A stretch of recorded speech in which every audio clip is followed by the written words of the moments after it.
Kim, a pretty stark warning by the Ukrainian authorities. How worrying is it in your view?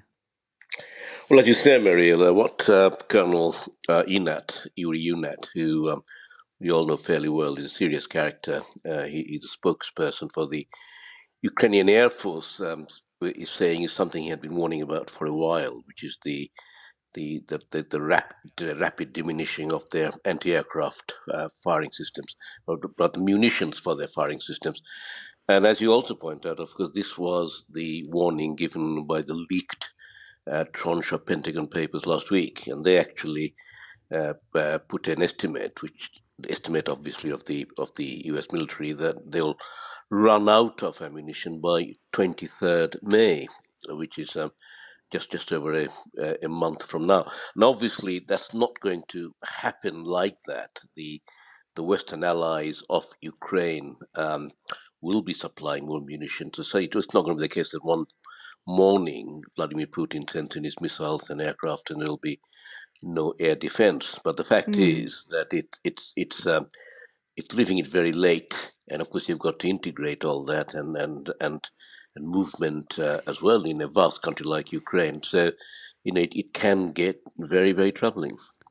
So, Kim, is this the Ukrainians sort of? Is it a preemptive strike on their part to get Western leaders to sort of step up and more speedily, or is it an actual crisis, as it were? I mean, they've been. Yeah, sorry. If you could answer that for me. Well, no, I think you are going right along the right track. It's a bit of both, Mariella. Now, as we know, the Ukrainians have been very adept at securing Western military supplies by claiming they're about to lose, and and when they have been suffering losses, they have been very, very keen to point out their losses. And I remember back in the summer last summer in the Donbass when they're losing, a tragic number, 200 a day killed and about 600 injured, and then they became very public about their casualties, and as a result, they got the GLRS and HIMARS artillery system, which balanced the battlescape in the Donbass.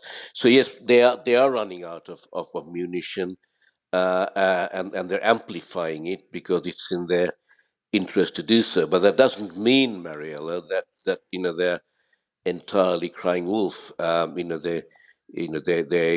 talking about it for a while now. It's just the situation is getting more acute, and they are, as we know from our last trip. I remember, they're rationing the use of their munition because they've got limited stockpiles.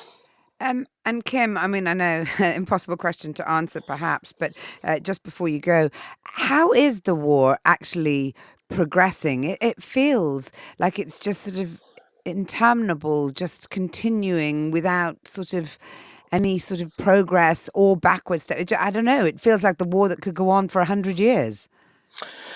Well, hopefully not that long, but it's not going to. Doesn't seem to be any reason for it to end anytime soon. I mean, for as you know, for a ceasefire to take place, one side need to think it's losing, and neither side are at the moment. However, what we have got there now is a stalemate, which has now lasted for over 4 months, with both sides dug in, and neither side at the moment, right now, having the wherewithal to launch a massive offensive. Now, the Ukrainians will carry out a big advance. They say in the spring. We don't know exactly when, and to be honest with you, that probably is one of the last chances they have of making um, big gains.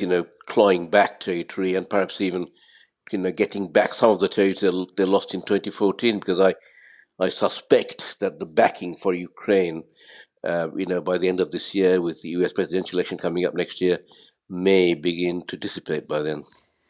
I can't end on that gloomy note, Kim. Very, very briefly, but I mean very briefly, or I'll probably be working elsewhere.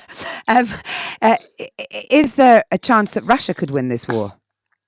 Well, it all depends I mean, if there is peace now, then they have made territorial gains undoubtedly. Then and but at what cost? You look at the sheer number of casualties, the state of their economy, a fractured society. So I mean, President Putin may well declare at some stage that he had won, but he hasn't managed to take over Ukraine, which was the original Mm, mm. goal. He hasn't carried out regime change in Kiev, which is the original goal, and a lot of the territory the Russians occupied, they have lost Mm. in the last year. So it's Kim, not entirely gloom and doom for the Ukrainians by any means.